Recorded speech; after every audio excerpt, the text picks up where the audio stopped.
How would you characterise these comments, most of these comments that you got? Oh, just some of the most vile, hateful, like childish, but also worrying things to say. A lot of personal threats to the five of us.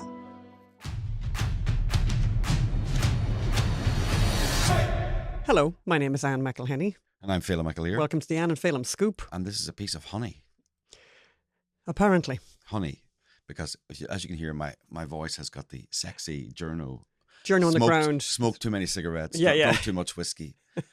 So maybe I could... Well, maybe what's happening, Phelim, is that, you're maturing, because this is actually the week of Phelim's birthday. Phelim has a birthday this week, but it's not a roundy birthday. It's not a big roundy birthday. His wife has had a big roundy birthday in the past recently. So this is the price you pay for marrying a toy boy, yeah? It is. But I'm not the only person who married a toy boy. I realised that Conrad Black actually married a woman who was slightly older than him. And I'm reading her book at the moment. And by the way, Barbara Emile. Just throwing that out there, Barbara Emile's book, Friends and Enemies. Highly recommend. Yes. But one funny part about it is that I'm reading it as an ebook, and this is the second time this has happened to me, and it's so funny. Happened to you with Bonhoeffer. It happened with Bonhoeffer. So you start reading, you take a book and you get it on an ebook or whatever, and you start reading it, and you read it for ages, and you feel like you're reading a lot, and then you look down at the bottom and you realise you've read 10%, and then you make the discovery that the book actually is 1,000 pages long. I don't know how many pages Bonhoeffer is, but it's very, very long. Barbara Emile's book is, I think, 790 pages, 800 pages. And I've read a lot, and I still have a long way to go. But I would highly recommend it. Okay. It's delightful. Listen, we're an investigative journalist. We have to tell people, we're getting a lot of new listeners, by the way. And please keep leaving the comments. And viewers. We're getting a lot, and it's wonderful to welcome you. A lot of them are coming over from Markstein, all these different places. We just want to introduce you to people, ourselves to people who don't know us. And the kind of things that we do. We're investigative journalists. We expose truth about topics that the mainstream media don't cover. We bring you the truth about October 7, the truth about abortion, the truth about the Me Too movement. Yes, it's still plaguing society. Government corruption. Mm-hmm. What else? We do podcasts. We do special podcasts. The Kevin Spacey trial unfiltered. The Harvey Weinstein trial unfiltered. Climate change on trial. Serial killer, a true crime podcast. Highly recommend. About abortion, about Dr. Gosnell. You can watch our most recent movie, My Son Hunter, for free on mysonhuntermovie.com about the former first son. But anyway, what's on the show this week, Anne McElhenney? Well, we have another Conservative who's been banned from election in Europe. But don't forget, Conservative candidates apparently are the real threat to democracy. Yes, as they get banned. And Phelim, you have some advice for our neighbours, Harry and Meghan, which I have not heard. So I will get a surprise when I get Phelim to read his open letter to our dearest neighbours. Yes. In Monticello. Harry and Meghan Sussex, not Markle. What did I call her? You just didn't give him the surname. Oh, yes, Sussex. Oh, yeah, that's right. Yes, indeed. So, we keep making the very serious charge, and we do recognise it's a serious charge, that Ireland is the most anti-Semitic country in Europe. But guess what happens? They keep proving us right. Yes, we bring you the latest from this terrible little place that was once called a great little country. And by the way, Ireland needs friends in high places. So Trump's tariffs could possibly destroy the economy. I know a lot of people say that, and a lot of places say that, but Ireland is particularly vulnerable. We'll be bringing you all that. So, and the decline of Britain continues. Yes. In the UK, a toddler has been suspended from kindergarten for being what? Transphobic. Correct. Toddlers, the terrible. It's toddlers. Got with the terrible twos. You have to keep an eye on them all the time, those toddlers. They're just, out of control, really. Yeah, so let's start with, this. We should talk about this briefly, because another Conservative presidential candidate who, it's really weird, these Conservative presidential candidates lead blameless lives until it looks like they're going to win an election for president, and then they're found out to be criminals. So we're not talking about Donald Trump, and we're not talking about the candidate who was barred from standing for election in Hungary. In Romania.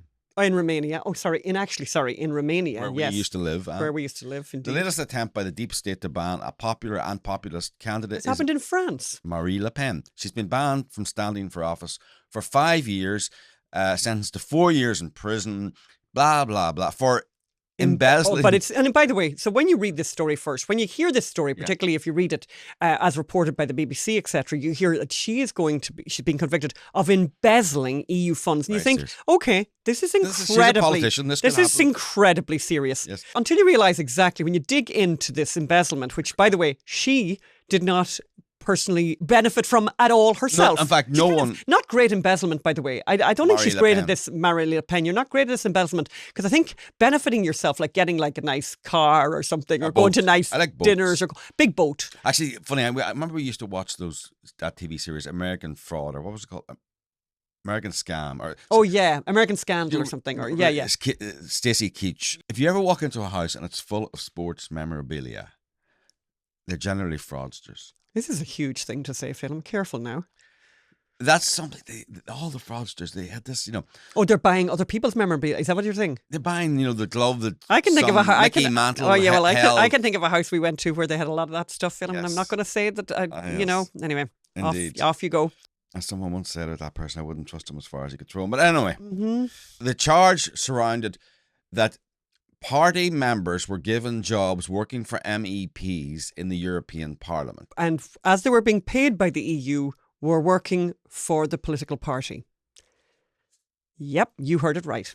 So as far as I know, every Irish MEP either employs party loyalists or their family, by the way. And by the way, every MP in Ireland, every MP in the UK, the people who work for them are working for the political party. You want party disloyalists? This is what happened Trump's first term, by the way. Maybe this is what the EU want. So what they are saying is that the people who work for the MEP really don't work for the MEP. They work for the European Parliament. Yeah. So, it's kind of they work for the bureaucracy rather than for the politician she was who got elected, by the way, who got elected and represents the people that elected them. She won 40% in the last election. 40%. 41%. And the candidates on the other side this time going around are very disunified, very disjointed. It's very probable that she would have won. And now she's been banned from standing in the forthcoming election. Romania has just banned not one but two. They banned Mr. Georgescu, who won the first round. He had a replacement. They banned him. And they banned the guy, Mr. Georgescu, the first time because after intelligence services revealed that Russia had been allegedly involved in setting up almost 800 TikTok accounts that were backing him. So anyway. What's interesting, by the way, I dug into this a little bit, and it's interesting. This isn't the first time that a French politician has been accused of this particular crime, by the way. And in fact, a centrist Democratic Party previously was, and they did face fines. However, they did not face being banned from elections, which I think is an interesting distinction. And that particular politician went on to become a prime minister in France subsequently, and the name I don't have on my notes right now. But it's very interesting. They're shutting her down. Basically, she's been shut down. This is what they try to do with Trump. 4 separate indictments. Remember, falsifying business records, classified documents, taking part in a scheme to interfere in the peaceful transfer of power, and then the Georgia ludicrous one. And they tried to take him off the ballot in Colorado. It was only the Supreme Court that got him back on, and that was the beginning. That's what they wanted to keep doing. So sorry, I will add this because I think it is interesting, and I should know the name because it is actually very, very interesting. So the Democratic movement is a centrist party in France, and their head man in the past, François Bayrou, was the party leader and a prominent French politician, was acquitted of personal wrongdoing. His defence hinged on the claim that he was unaware of the misuse of funds or whatever.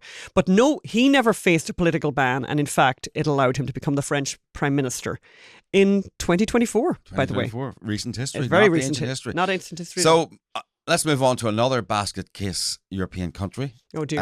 Unfortunately, one we know very well. We've told you often in this podcast how Ireland is the most anti-Semitic country in Europe, which is a competitive field in a very anti-Semitic continent. We're very aware this is a sweeping statement, but Ireland keeps proving us correct. And now we're going over to a guest who is a victim of the latest example of anti-Semitism. We recorded this interview just before we came on air, so let's go over to that interview. Welcome to the show, Jamie Omaha. Jamie was the chair of the Dublin City University Debate Society, but he was recently ousted during an emergency meeting. His crime apparently was that he had just set up a chapter of the organisation Students Supporting Israel on his campus. The debating society apparently said he was endangering students. Bear in mind, this is a debating society. I think it's the clue is in the title, debate. So we wanted to hear what exactly happened and what it's like to be an Israel supporting student in Dublin these days.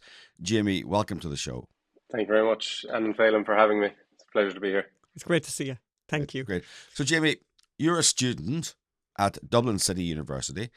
Tell us what you're studying and where you're studying. Where is Dublin City University? And how you came to set up this new pro-Israel society at the university in a country that perhaps isn't very pro-Israel. What inspired you? Yeah, so currently I'm a second year student in Dublin City University. It's on the north side of Dublin, not far out of the city centre, about 15 or 20 minutes. I study international business with French, but a lot of my personal interests and kind of extracurricular activities would be based in the political realm or diplomatic now in this year. And I've kind of a personal background in Zionism, I guess. I'm not Jewish personally, but ever since I was a kid, kind of a primary school age, my father used to tell me kind of stories about this country in the Middle East called Israel. My dad would have been a teenager during the 67 and 73 wars, which were kind of these epic victories against the odds, against masses of Arab army invaders at the time. And you've heroes like Moshe Dayan, for example. So my father would, and then of course you've events like the raid on Entebbe, and then when I was 12 years old, so I grew up in Limerick, in southwest Ireland, and pretty small city. But then when I was 12 years old, we moved to Vienna, three of us, myself and my parents, and that was it still is a big kind of part of my identity.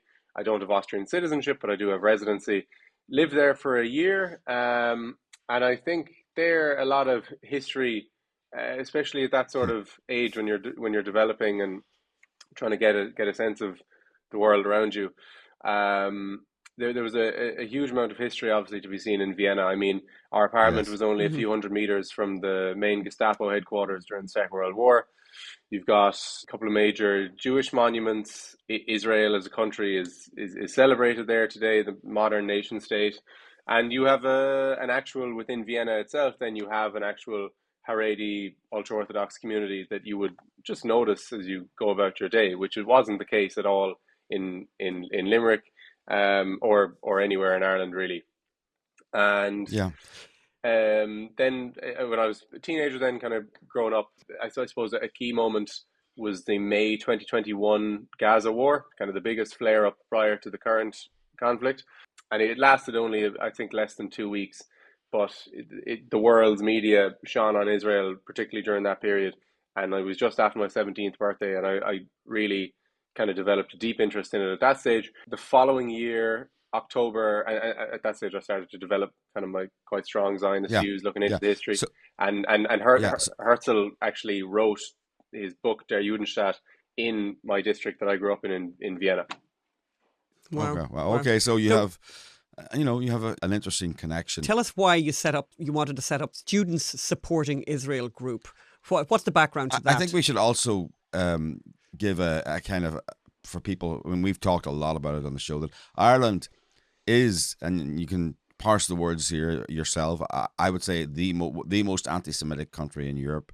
Certainly. No, I think it's won that prize. I think everyone acknowledges that, unfortunately, now. Certainly, it's the most anti-Israel country in Europe. Certainly, the most pro-Hamas country in Europe. So, you decided to set up an organization called Students Supporting Israel in this country, in this university. Well, yeah, tell us about that. So it's important to note as well. I mean, thankfully, I wasn't alone. It's not a new organization. Students Supporting Israel as a global movement is 13 years old. It was established in Minnesota by Ilan Sinelnikov, an Israeli American.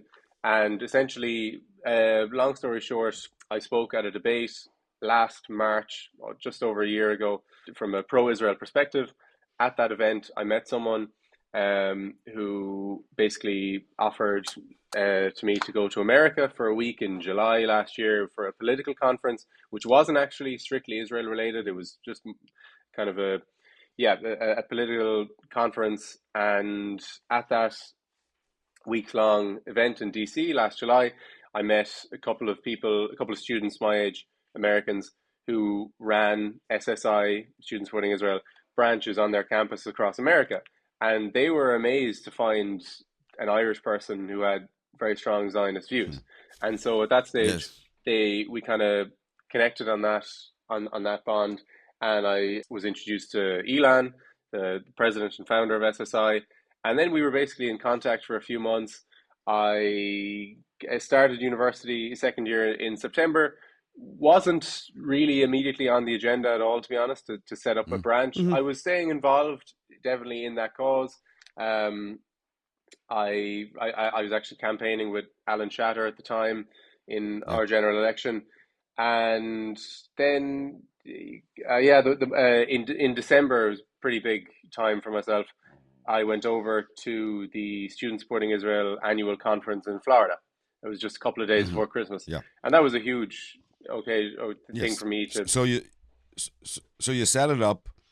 And what did you get a good response when you set up the organization on campus? Did you get a nice response from other students, or what happened then? Well, tell us about the nice responses. Yeah, tell us about the good stuff first. Because we know that there was a bit of negativity as well. Yeah, definitely. So I've been building signatures from kind of January, February, and then we decided we'd hold our first meeting as a group on March 6th, and yeah, it was quite positive. I loved the sort of diversity in terms of people we got in the room. We had people there from Christian, Jewish, Muslim, and atheist backgrounds.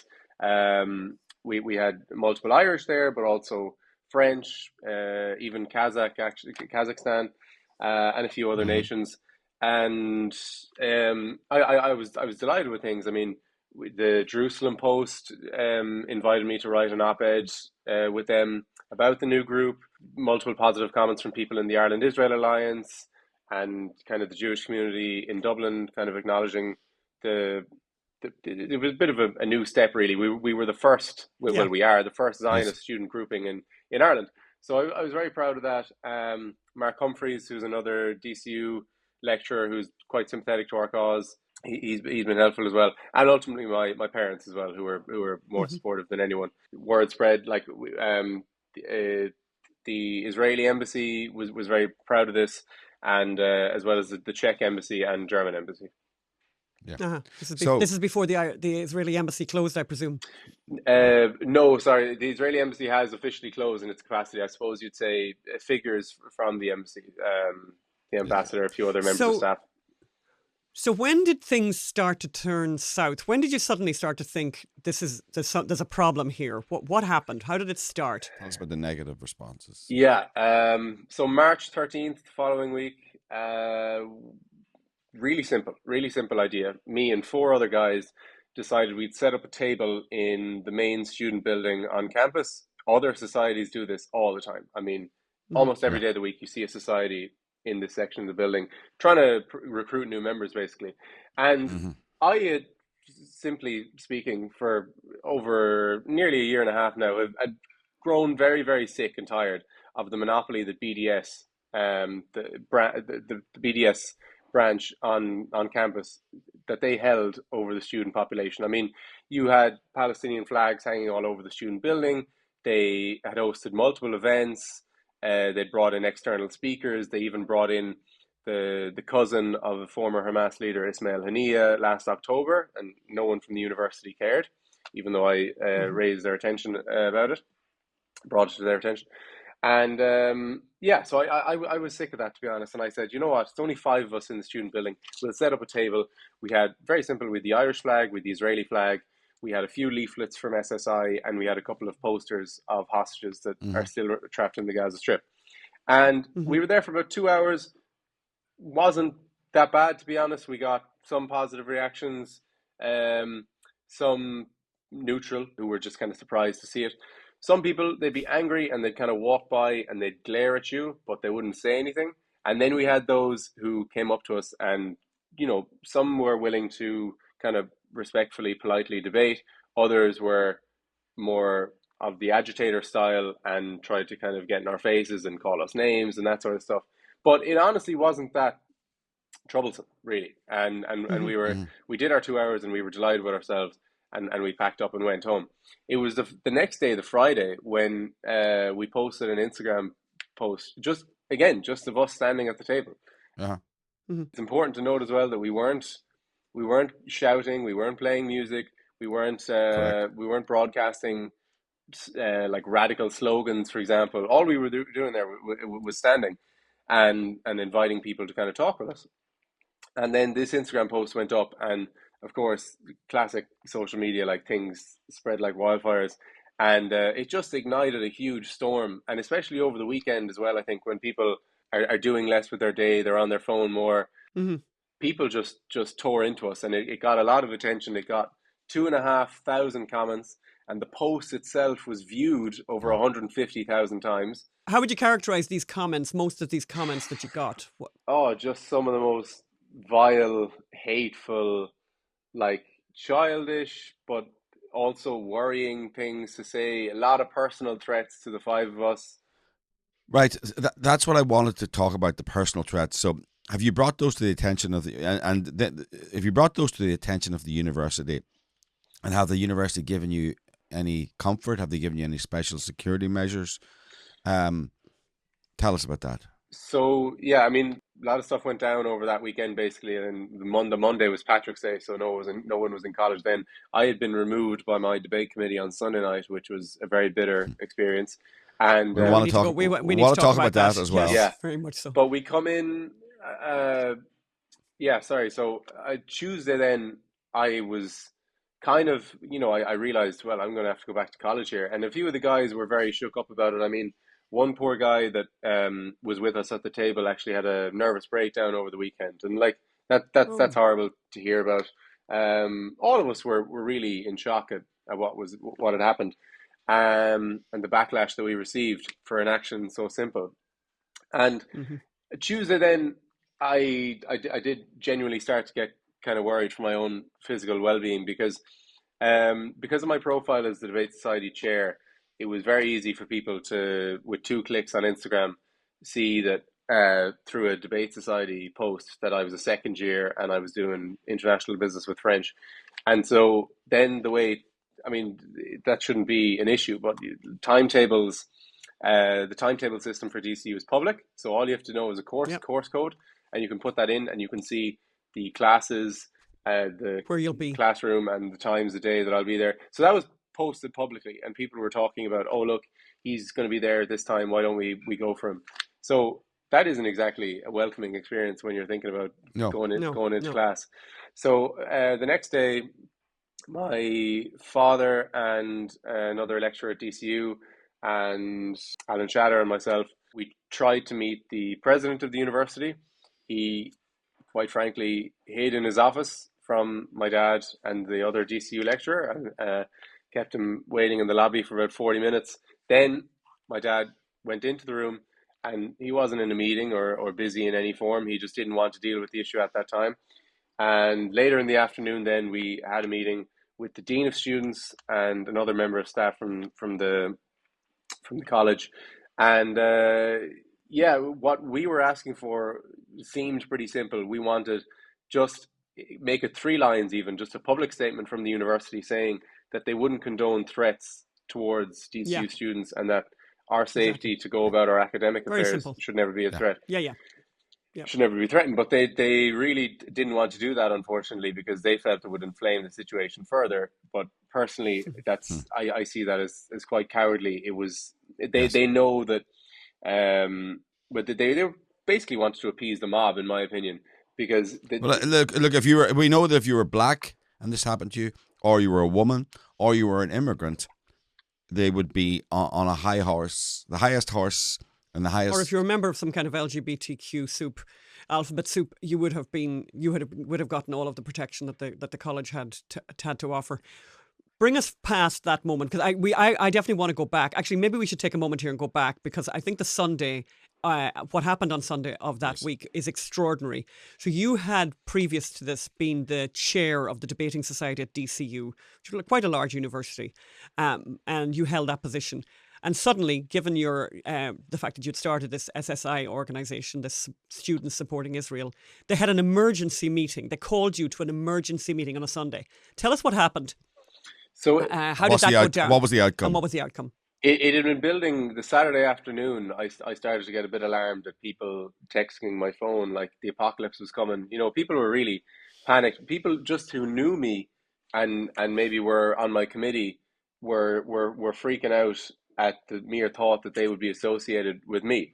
And I mean, I thought, look, this is a simple enough affair. You don't have to agree with me, but like we've done good work with Debate Society all year. You are your own individual. If someone wants to give you flack or to put it politely, or criticism, you're linked to Jamie, he's that Zionist so and so, whatever, you can really simply say in your power, yeah, look, that's Jamie, maybe I don't share the same views as him, but he's an okay guy and we've got along all year and I'm not linked with him on this, but yeah, so it really isn't hard for people to do that. But there was I was just, you're like, at times like this you can be astounded at the kind of the lack of courage shown by a lot of people around you. And I had people at that stage even asking for photos that we were in together to be deleted. I mean, that's literally Stalin-esque, like, and I was really disappointed in a lot of people at that, trying to airbrush me from their lives like that. And then we came into Sunday and people were just getting more and more upset. The committee showed absolutely zero backbone, and they decided, in true kind of modern day cancelling of an individual, decided that, oh look, Jamie has, because he's chair of SSI, because he's chair of debate, overruling all the amazing stuff that we'd done this year. I mean, like, I was very proud of a lot of the events that we'd held. We'd had fantastic debates. We'd established a YouTube channel that our stuff was going to be shown on. We got an external sponsorship, politicians, diplomats, academics, journalists, all coming into us. And I mean, for even in November, we were the only, we held the only debate between the candidates for the Dublin Northwest constituency for the Dáil. Like, very good. No other media outlet or anything did that. That was ourselves as a college society. And they decided, anyway, look, Jamie has to go. We're going to ignore all of that. We have to appease the mob. Because, and they said, so this was done in person. They said, you have to go. Because I had endangered committee members by virtue of my association with SSI, and I had brought the Debate Society into disrepute by affiliating them with SSI. But I mean, people should be able to see, like, look, he's the chair of Debate Society, grand, but it's inherent to a debate society that whoever's chair at the time doesn't dictate. It's not as if Debate Society was suddenly a Zionist grouping. Now that I was chair. I mean, plenty of other committee members have freely political associations with other political groups on campus. That's absolutely fine, but not in the case of myself with Israel, of course. I'm just fascinated by this kind of thing, and obviously we've come across plenty of this ourselves. Did anyone object in the Debating Society? Did anyone in the Debating Society say, this is ludicrous, guys? We want Jamie. I object to this. I don't want to be any part of this. Did anyone do that? Did anyone stand up for you? A few members of the society, but not publicly. And they might send you a text saying, "Oh, look, this is awful what they're doing to you." But but I can't do anything. No, and I mean, trust me, we've had so many of those ourselves. Yes, our private messages are very full. Our public messages are pretty empty. As we say around here, if you ever wondered, you watch Schindler's List, you watch the movie Schindler's List, and you always think, oh, well, I'll be Schindler. Everyone thinks they'll be Schindler, and the truth is, and we've really seen this. We've seen this so clearly in our own lives. No, very few Schindlers around. Actually. Yeah, a lot of people will be the person pointing out Anne Frank in the attic. So, but a lot of people would just be the people turning away and airbrushing themselves from the photograph with And Anne obviously Frank. that's an exaggerated version of this thing, but at the same time, this is the smaller version of it, and the smaller version ends up becoming the bigger version. So, And I mean, sorry, but just a quick note regarding the committee itself. Then, to be honest, with hindsight, I shouldn't even have gotten on the phone call. It was remote as well. Like, it was a Sunday evening of a bank holiday weekend.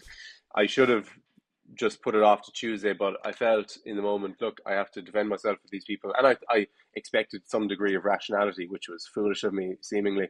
But when yes. it came to the vote, they asked for my resignation first. I said absolutely not, and then they held a vote to remove me as chairperson. 9 people on the committee, and the vote went 7 yeses, 1 abstention, and then the only no, which was myself.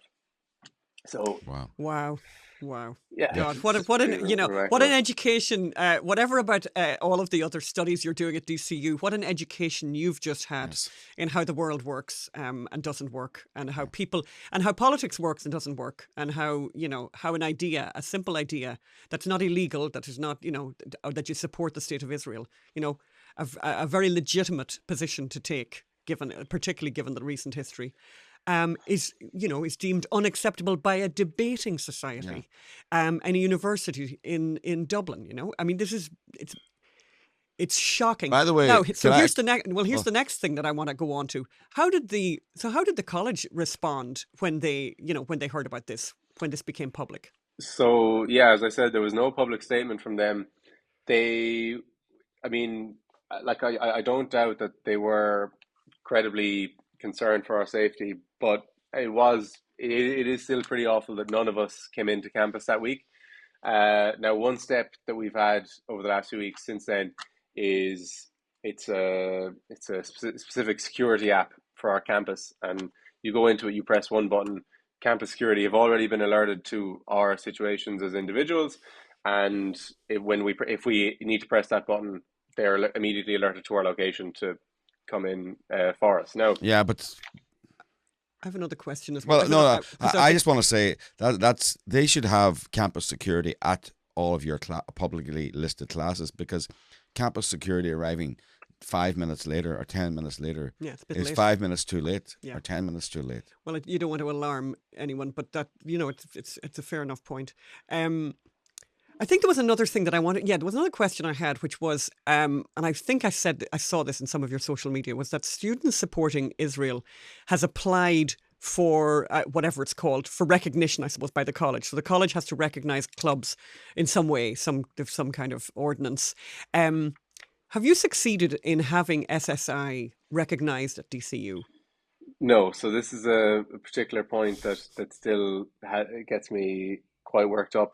We, myself and a few other guys from kind of the SSI core group, let's say, the team that I gathered together, we submitted all the necessary documents back in week 2 of this year, which would have been like the 3rd week of January, and Wow. we were. We were kind of given the usual lip service initially, that, oh yeah, look, we'll work on that. But as the weeks went by, I'd go into the office and I'd be told there'd be no progress. I'd be emailing and I wouldn't get any reply back. And it was very clear that they just weren't doing anything to process this society.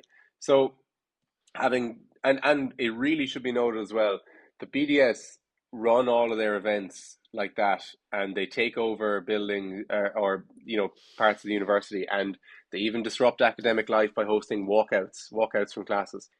They never even bothered to apply to become a society. They're just a movement. They're Oh, just a movement on campus, oh, and they know oh, that's that interesting. they can operate that way because they have the majority backing, but it still isn't Yes. right. And the student union, which is meant to represent all students, but the Mm-hmm. students union um, student unions are no longer partial bodies at all. So they affiliated themselves with BDS a couple of years ago. So you have the student union president at these BDS events. And like I said, back to the matter, put in all my documents. There's a constitution, a plan of activities, you to answer a load of questions from them on a Google Forms, and a list of members who have expressed interest in this becoming a thing. And after 7 weeks, my patience had grown very thin. And so I decided, well, look, we're going to go ahead with this and we're going to have the meeting. and then the week later we had the table, which ignited all the storm. So since then, still trying to push the issue with the university, saying we have a right to be an officially recognised society, and they're still, as my father would say, kicking it into touch, to use a rugby expression. They're kind of trying to push it down the line, hope it goes away, hope we lose our patience, and ultimately, I think, trying to push it out to the end of the academic year. And then, sure, look, that's September's issue, which is half a year away. Yeah. Our application is technically still being processed, considered. But I don't have a lot of faith in that. And then, especially as well, when you consider, like, the Student Union published a few days after that whole saga, after Patrick's Day, the Students' Union, all they did was publish a public letter, just pledging their continued support for Palestine, just reasserting that with the student population. And then another just outrageous thing I thought was pettiness as well of it, was a letter signed by over 50 other clubs and societies calling on the university to disband us and never recognise us as a group, and punish us as individuals for ever having gotten it going in the first place. And and just one final point on the debate society. Once they got the Instagram login, they did follow through on what some people were calling for at the weekend. And now, if you look at the Debate Society Instagram, there isn't one photo of me on there. I don't. If you've been erased. If you were new to DCU now and you had an interest in DCU Debate Society, you wouldn't see one single photo of the chair who had hosted every event going back to September.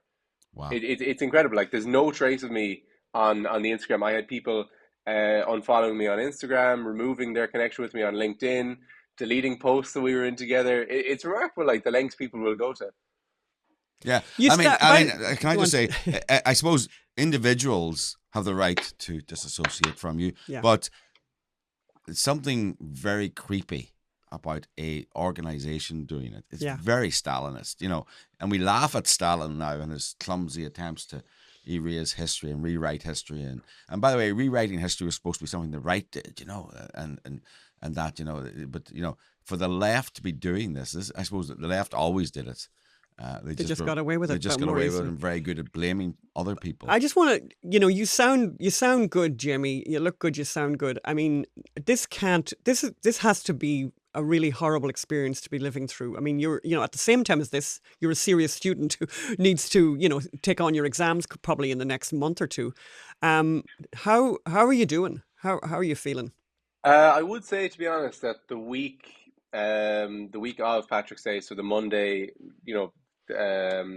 Monday was St. Patrick's Day. That week, that was pretty horrible, to be honest. The weekend was very unpleasant, being treated like that by, my committee. And then this just massive campaign being launched by various bodies and groups within the university against us. And then myself, because I was the face of both debate and SSI. So that week was pretty horrible. Like I said, I didn't go into any classes that week.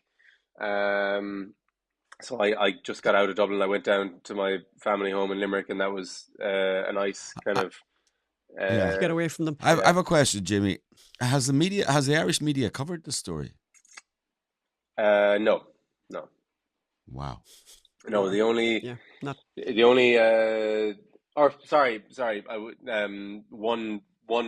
one minor paper that covered it in my own town is the Limerick Leader. And in fairness, they were very good about it. I know the journalist who wrote the article, and he basically took everything that happened and put it in a non-opinion form. But I did think he wrote about it quite fairly, and actually I've been contacted by a few people who read the Limerick Leader last week and saw my the little article about me in it. But that's I like the Limerick Leader, but they're a local paper reporting on a Limerick student up in Dublin. That's amazing. And it should be amazing. No, it's amazing. But you've had no news talk, no drive time. It's funny. Like, literally. Papers. Like, yeah. So literally the Irish Times, the Irish newspaper of record, they fancy themselves the New York Times. I just looked at it today, they have a big story about Utah, that Utah will no longer allow any flags other than the American flag or military flags to be flown on government buildings and schools. And you won't, and the Irish Times have taken a whole load of time to tell about something that's happening in a state in the United States, very, very far away from America, which they, of course, think is terrible about this flag situation. But, meanwhile, in the town, like literally a walk away from their newsrooms, they haven't bothered to make a story of something actually that is really disturbing, a really disturbing development at DCU that is getting away, with getting away with murder in a way. I mean, this is extraordinary. What next, Jamie? What are you going to do? Are you going to try and get your? I mean, is it time to go to court to get your organisation recognised, or can you do that, or what's the next step? I don't think we're really at court stage yet, and it is only a matter within the university, so I don't know what grounds I'd have even, but yeah. So no, like you said, that week was definitely tough, but since then, like, you kind of take a bit of time to reflect on things that have happened. I got some amazing messages of support from people that I wouldn't be even in regular contact with, people who I wouldn't be close with, but they'd come and send you a nice message. And then some kind of older heads, like I said, the Czech ambassador. I'd like to call him a friend of mine. This is a man who lived behind the Iron Curtain, let's say. Yeah. Yep. And said a lot of tactics here are very reminiscent of that. But going forward now, I would love to have SSI registered as an official society. I want to ask you, just to wrap up, we've talked a lot on the show and in our journalism about Ireland being anti-Semitic. And first of all, is it as anti-Semitic as we believe? We believe it's the most anti-Semitic country in Europe. And we had been saying it's the political elites who are behind. It's an elite pursuit. However, the more I think about it and the more I get experience, I'm wondering, how deep does it go? I think it goes it goes beyond the elites, which has very significant consequences for Ireland, I believe, who need all the friends they can get. We're going to talk about that on the show. Who need all the friends they can get because tariffs are coming, and there's about 6 companies in Ireland that bring in about 25% of their GDP, and they're run by Americans, and many of them Jewish Americans. And so tell me, is Ireland this anti-Semitic? Does it run deep? Is it just a political elite sport? And should Ireland be worried about that? The last 18 months have been extremely revealing. I mean, I'm 20 years old. I've lived 17 and a half years of my life in Ireland. And the last 18 months, just been incredibly revealing in terms of how this issue has kind of been interpreted and dealt with by literally every segment of the population possible. So, I mean, starting off 15th of November, 6 weeks into the war, I stood amongst the crowd, not chanting with them, but just kind of observing quietly, as the Irish Parliament was the only one in Europe to discuss expelling the ambassador. Now, as we know, the Israeli Ministry of Foreign Affairs withdrew her 6 months later when we recognized this phantom state of Palestine that no one can tell. None of the people, none of the politicians who say this is a great thing, who are pushing that. Yeah, none of them. None of them can define the clear borders, the governance, the capital, etc.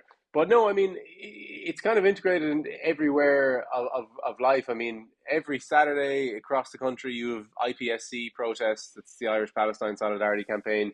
You have almost any profession you can think of. You have a Palestine group for that. Listen, I'd love to talk more about it. Unfortunately, we have to go. But I mean, we could talk about why, and it's part of this leftist progressiveness. It's part of the anti-colonial history of Ireland. It's also, I also believe, and by the way, that you're too young to remember, but people in Southern Ireland, they hated the IRA. A lot of them hated the IRA. A lot of them supported the IRA, and because they knew what terrorism could do, right? It was almost on their doorstep, and there was a lot of hostility towards the IRA in Northern Ireland.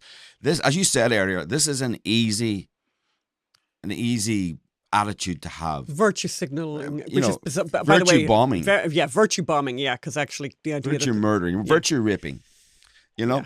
So, look, thanks for coming on the show. really appreciate it, Jamie. And we want to keep in touch because we want to watch and see what happens, because obviously there's still time for DCU to recognise SSI and to give you the support that you deserve as a student, like every other student. Like every other, you're not asking for special treatment. Nothing special. Yeah. Just maybe if you wore a yellow triangle, maybe they'd appreciate it. I don't know. No, I don't sorry. know. But Steve, no, I mean like people were saying, oh, no, look, these attacks can't be anti-Semitic against you because I'm not Jewish, but I have great relationship with a lot of Jewish people, etc., and have for a while. But I mean, it's not as if, when people say that to me, it's not as if the Nazis didn't come for someone if they supported the Jews, but they weren't Jewish. Yeah. You know, if you stood with, or in today's terms, they use the term Zionist because it's more politically correct. But if you stand with them, they'll still attack you in the same way. And as Dietrich Bonhoeffer found out. Yes. To his cost. And on the international front, I'll just leave you with this. I mean, we do have things to be worried about. I mean, Neil Martin's meeting with Trump went better than I expected, but like, frankly, the Americans have a lot of reasons to dislike us on this matter. And as I mentioned, Mahmoud Abbas, I mean, this is the same guy that in the last 6 months has visited both Moscow and Beijing, pledging his great friendship with Russia and China. I mean, the two greatest adversaries of what I would like to think of as the Western world. So I'm worried for what's to come, but yeah, I'll be happy to report back to you guys anyway. Jamie, we gotta go. But we're really, really glad you're there, Jamie, and it's wonderful. Well, maybe we'll see you in the summer also. Yeah, I'd love to. Thank you very much, lads. Yeah. Okay. Thanks, Jimmy. Thank All you. the best. Bye. Bye. What a thing to do to a 20-year-old. Like, really, he's holding up well, but what a thing. Yeah, what a horrible education he's just received in how our betters, how academics, and how academia behaves in the face of free speech. I mean, this is a free speech issue at the very least. President's hiding in the room. Yeah. I mean, we covered a lot in an interview. I just want to mention, we should just mention this briefly. Ireland is in trouble because Ireland has 28% of its GDP, I think, is about 6 countries. Six companies. 6 American companies who've set up headquarters in Ireland. Trump's tariffs are going to make sure that is not a feasible way going forward for these companies.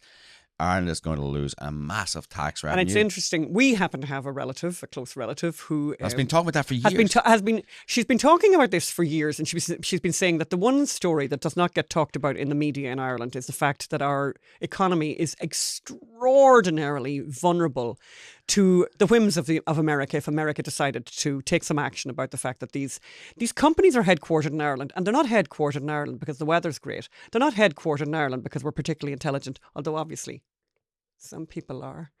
They're headquartered in Ireland only because of a sweetheart deal from the corporate tax point of view. So there is a very attractive corporate tax in Ireland that makes it very appealing for companies. And Trump has decided to make it less appealing. And so Trump has said, this is unfair in America. And by the way, fair enough, by the way. But as our close relative had said to us for years, this is the untold story that our economy is completely dependent on basically 6 companies.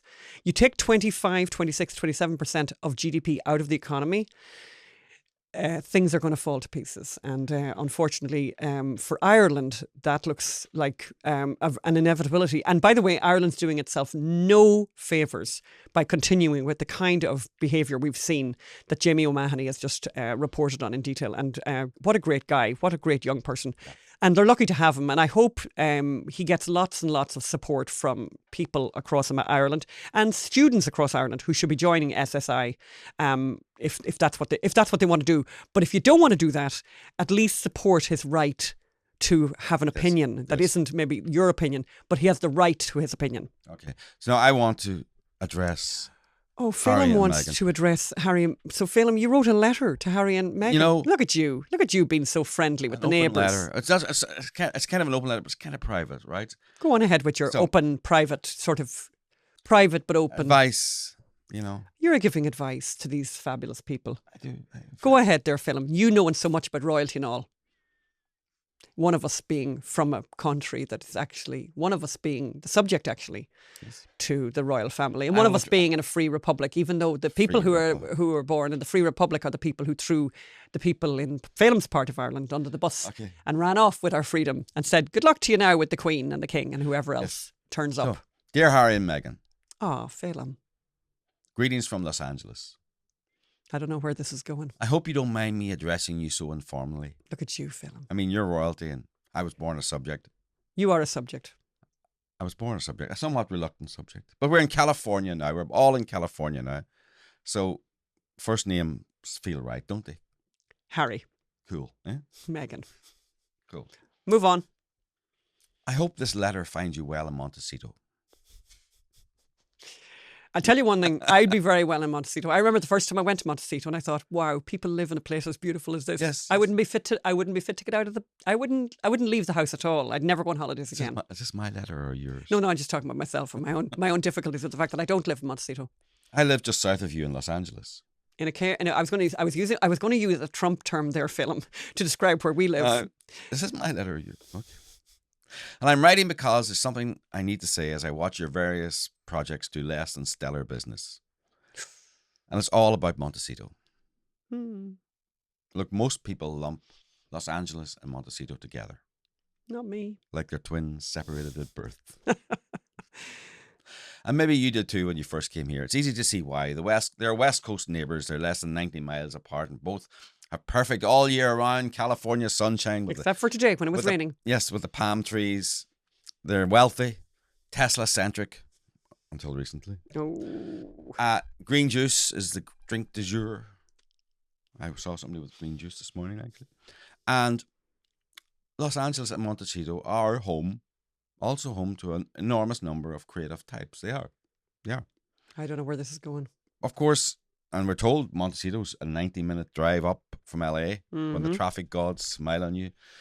But let's be real, Harry and Meghan, hope again, first names. Let's be real.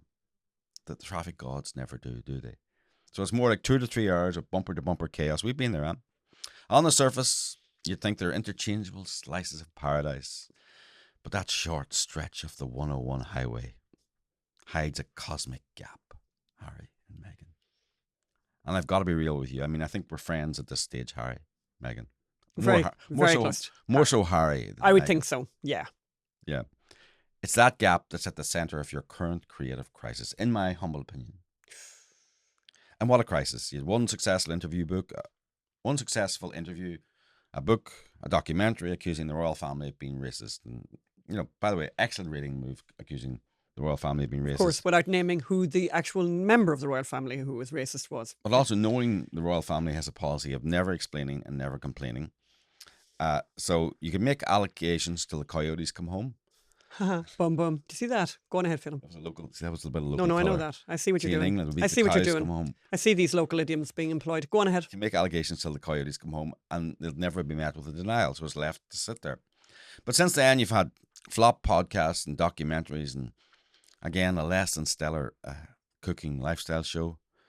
Spotify very publicly cancelled your lucrative $20 million podcast deal, and Netflix must be really looking for an exit at this stage. And let's not mention that lifestyle brand that you failed to launch so many times. It started off as American Riviera Orchard, and now it's called whatever or something like that, is it? Whatever orchard. Any old orchard will do. Yes. Yeah.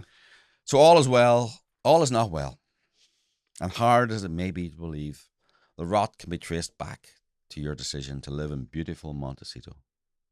I've no idea where this is going. Just so everyone knows that. I think the listeners also and viewers have no idea where this is going. Keep going, Phelim. I will agree there is a vibe to living in Monticello. Very nice vibe. Very, very nice. Lovely view. Very quiet. Lovely shops. Very quiet. It's a retirement vibe. Oh, now behave. It is. Ellen lived there. Ellen worked. Ellen's gone. You're surrounded by folks like Oprah and until recently Ellen DeGeneres. Who now is living in the Cotswolds. Yes. Entertainment legends. But isn't legend just another way of saying virtually retired? They are indeed legends who've hustled, made their fortunes, and earned the right to kick back a little and enjoy the view. And in fact, I would argue Ellen might still have her show if she didn't live in Monticello, if she spent more time at the studio. Oh, ouch. They're enjoying the view, and as you said, Anne, there's some very nice views in Monticello. Very nice. Montecito. Montecito. In fact, we've got very good friends who are retired and who live there. My next line of my letter. Don't get me wrong. I love Montecito. I visit often. We visit often. We even have we have mutual friends there as well. We have mutual. Oh, yeah, we do. That's right. We have friends who are friends with Harry and Meghan. And we've got friends of our own who are not friends with them. Yes. But the people I visit are retired. We go to the country club. We socialise and drink a lot with their mostly retired friend group. One of us does. Yes.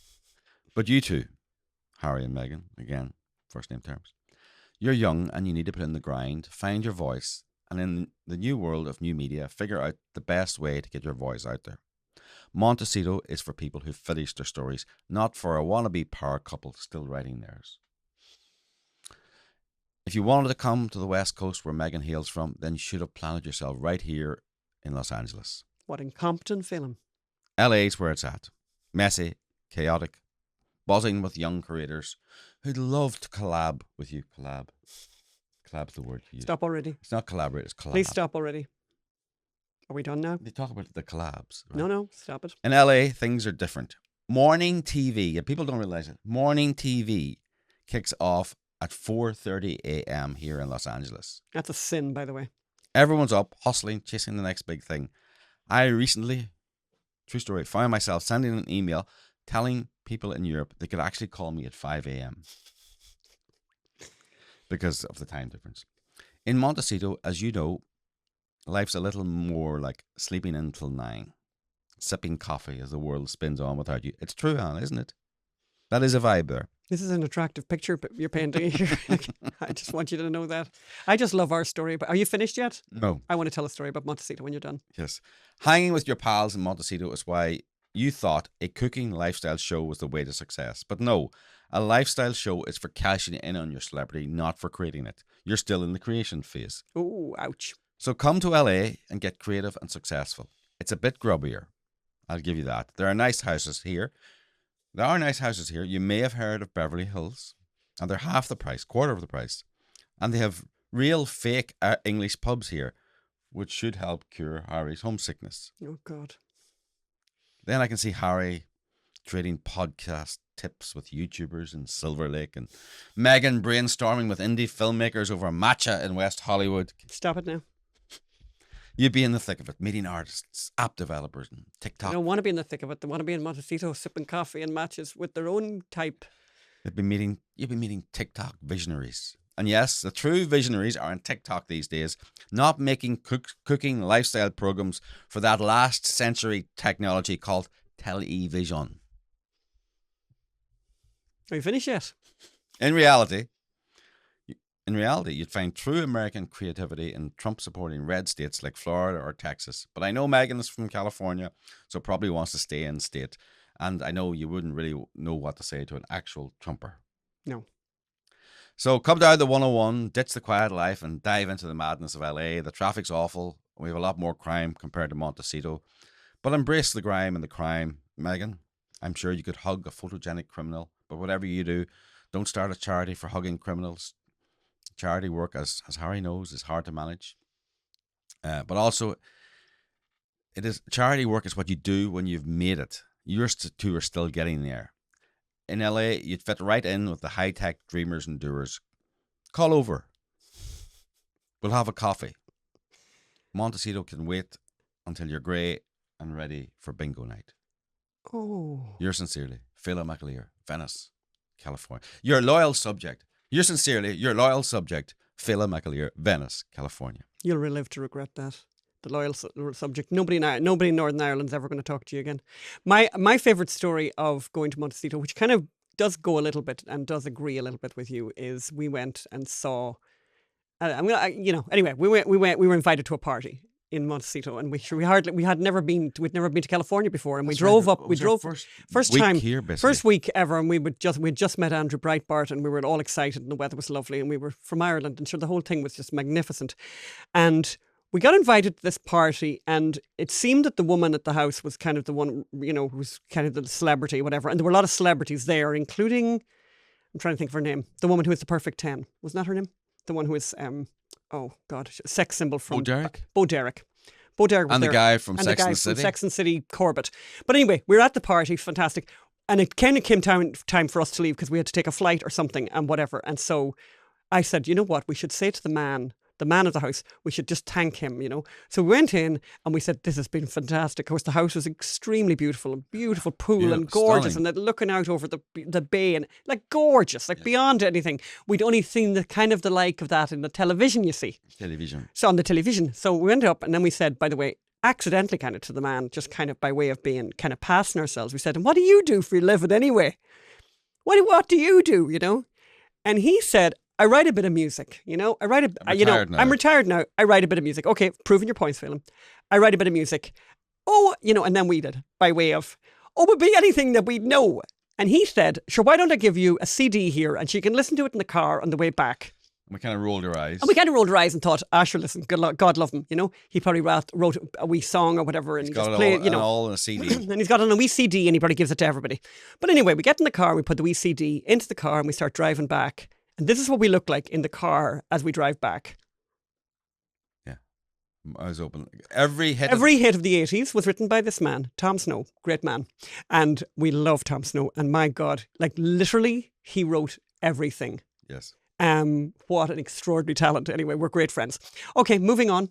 Well, do you think, what did you think of my letter to Harry and Meghan? I think you've made this point to me before, and I think I think you do have a point. I think that is an interesting point you make, that the people who go and live there have already made it. And I think it'd be interesting to see if there was somebody, an ingenue, who had chosen to move there. And I think the answer is, I think the problem is, Phelim, I think the confusion with Harry and Meghan is they think they've achieved something already. Just by nature of the fact that they are that he's a royal and that she was in Suits and is married to a for royal. a minute And is married to a royal. And she was in Suits, by the way. I mean, that's literally it. I don't know that she was in much else, but that was kind of her big breakout role.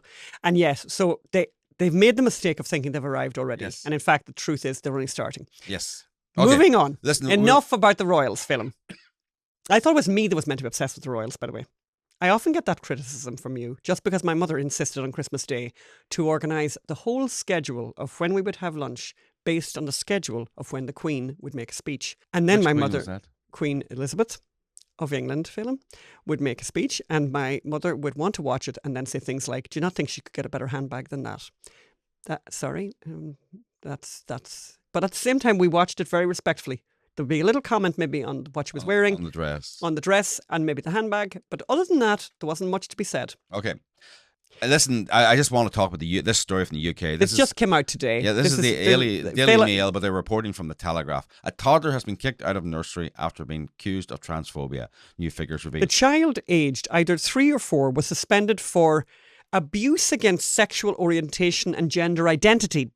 Data from the Department of Education shows the offences took place in 2022-2023 academic year at a state school, according to the Telegraph newspaper in the UK.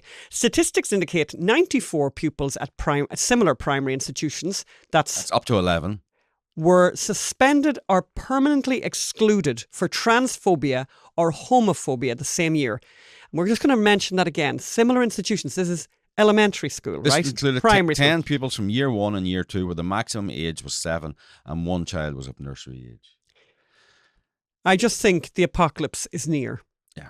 Sudden, the fires of hell are going to come after us any moment now, because it just gets worse all the time. And by the way, talking of fiery, we were coming near to the end of the show here now, and we at the weekend decided to drive up to the Palisades to survey, and because journalists are allowed in, we hadn't gone up before this, but we decided we need to go up and look for ourselves, because you can watch all that footage and it's not real. It's not really real until you really see it yourself. We're gonna play out the end of the show, by the way, just showing the photographs we took, and some of it is what really hits is where you'll see some kind of something that was preserved, some sign of the family that lived lived there. Like you pointed out to me, Phelim, and I took a photograph, and we'll see it there of a Le Creuset, you know, pot, a Dutch oven pot that's sitting in a doorway, a yellow one. But also doorways that are left intact, and stairs up to a doorway that are left intact, and Fences. stairways inside homes left intact. Little pieces that are preserved. And we met a family up there. We met a lovely family, a mom, and she had three in the car, and one of them was her daughter who had been away at college, and they were bringing her to just kind of help her to see it and make it real for her.